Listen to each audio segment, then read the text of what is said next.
que outros possam viver.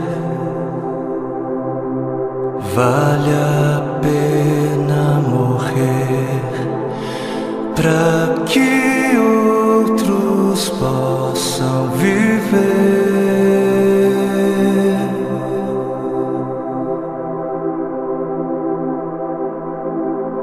Para que outros possam sorrir. Vale a pena chorar para que outros possam viver.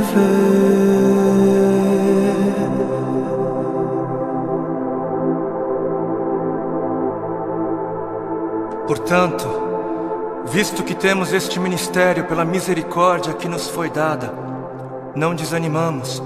Antes, renunciamos aos procedimentos secretos e vergonhosos, não usamos de engano, nem adulteramos a palavra de Deus.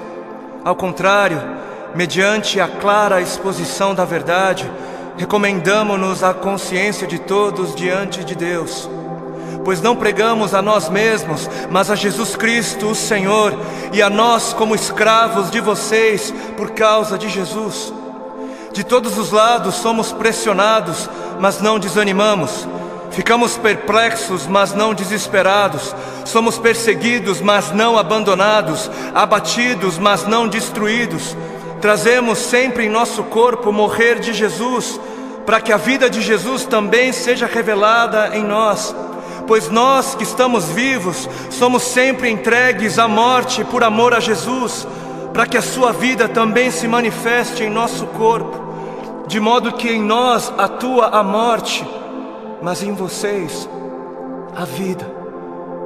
Por isso não desanimamos, embora exteriormente estejamos a desgastar-nos, interiormente estamos sendo renovados dia após dia, pois os nossos sofrimentos leves e momentâneos estão produzindo para nós uma glória eterna que pesa mais do que todos eles. Assim, fixamos os olhos não naquilo que se vê, mas no que não se vê, pois o que se vê é transitório, é passageiro, mas o que não se vê é eterno. Para que outros possam viver, vale a pena morrer. E nas palavras de 2 Coríntios capítulo 4 que nós acabamos de ler, para que outros possam viver, não apenas vale a pena morrer, como deve-se morrer. Deve-se. Para que outros possam viver, deve-se. É necessário morrer. É necessário morrer para que haja vida. Trazendo sempre em nosso corpo o morrer de Jesus, para que a vida de Jesus também seja revelada em nosso corpo. Assim como a semente que não morre não germina, assim como a semente que não morre é incapaz de gerar frutos, aquele que não morre é incapaz de gerar vida, é incapaz. Não fosse o sangue do Cordeiro, não fosse o sangue de todos os mártires que vieram antes de nós, não fossem aqueles que vivem como se não pertencessem a este mundo, não seríamos conhecedores das boas novas da vida, não seríamos. Mas se as coisas são assim, se isso é verdade, se isso reflete a realidade, se o Senhor teve toda a intenção de dizer exatamente o que Ele disse, por que é então que não morremos? Por que é então que o mundo está cansado de ver uma igreja que deveria carregar a mensagem da morte, mas não carrega? Não carrega. E não carrega porque ela mesma recusa-se a morrer. Se a ordem é essa, por que é então que não vemos mais vidas sendo geradas? Nações sendo alcançadas em meio à voluntária entrega da vida por parte daqueles que se dizem cristãos. Por quê? Por quê? Porque existe algo de muito errado em nosso meio. Existe algo de muito errado em meio àquilo que chamamos de Evangelho do Reino de Deus. Evangelho do Reino de Deus, não o Evangelho do Reino dos homens para os homens, não o Evangelho do Reino desta terra para esta terra, não o Evangelho do seu reino para você mesmo, para o seu próprio benefício, mas o Evangelho do Reino de Deus para o benefício de Deus. E o povo, por falta de líderes que preguem o que o povo precisa ouvir e não o que o povo quer ouvir, o povo está adorando outros bezerros de ouro. E o grande bezerro de ouro dos nossos dias é a bênção.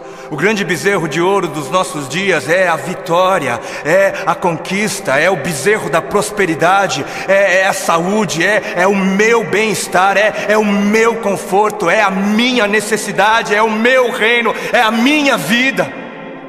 7 passos para alcançar a bênção aqui, 40 dias de jejum da vitória ali, 12 maneiras para ser próspero um pouco mais adiante, e 318 formas para você fazer com que Deus faça aquilo que você quer que Ele faça.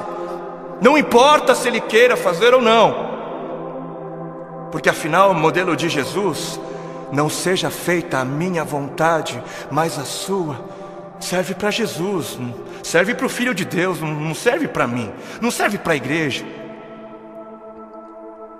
Quantos já foram a alguma campanha que dizia campanha do negue-se a si mesmo, campanha dos 3 passos para morrer, ou a campanha das 7 maneiras de amar ao seu próximo como a si mesmo, campanha de 40 dias de jejum para que eu possa carregar a minha cruz? Não? Nunca foi, por que não? Ora, porque não é isso que é importante. Não é isso. Porque o importante é eu ter o carro do ano.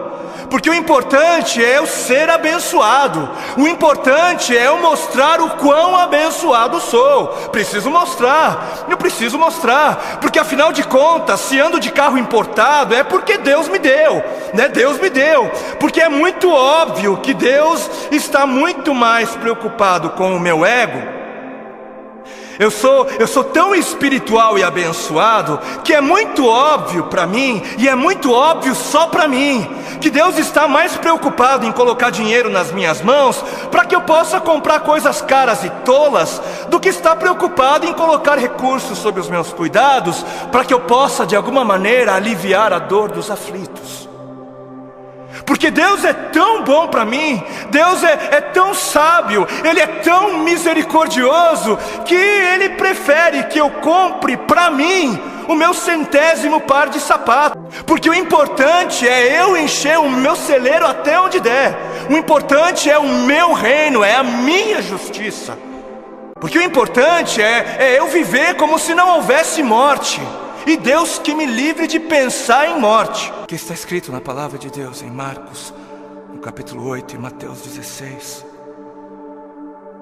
Então Jesus começou a ensinar-lhes que era necessário que o Filho do Homem sofresse muitas coisas e fosse rejeitado pelos líderes religiosos, pelos chefes dos sacerdotes e pelos mestres da lei, fosse morto e 3 dias depois ressuscitasse.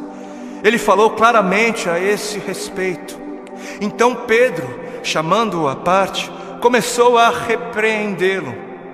Vejam como desde o início a igreja se escandalizou com a mensagem da morte. Jesus, porém, voltou-se, olhou para os seus discípulos e repreendeu Pedro, dizendo: arreda, Satanás, você não pensa nas coisas de Deus, mas nas coisas dos homens. Você não está de olho no reino de Deus, mas está de olho no reino dos homens.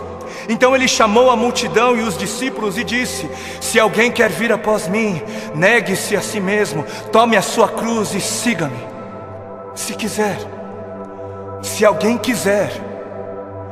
Porquanto quem quiser salvar a sua vida, perdê-la-á. Mas quem perder a vida por minha causa, achá-la-á. Pois o que aproveitará o homem se ganhar o mundo inteiro e perder a sua alma? Ou o que dará o homem em troca da sua alma? Quem fizer de tudo para garantir a sua vida neste mundo, não merecerá a vida no outro. E quem fizer de tudo para garantir a sua vida no outro mundo, perderá a sua vida neste. Perderá o controle da sua vida neste mundo.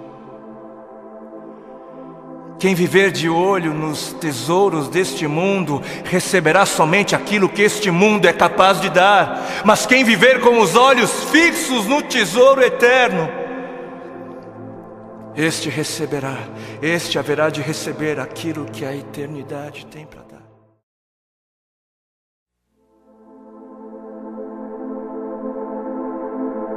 Para que outros possam viver, vale a pena morrer. Para que outros possam viver,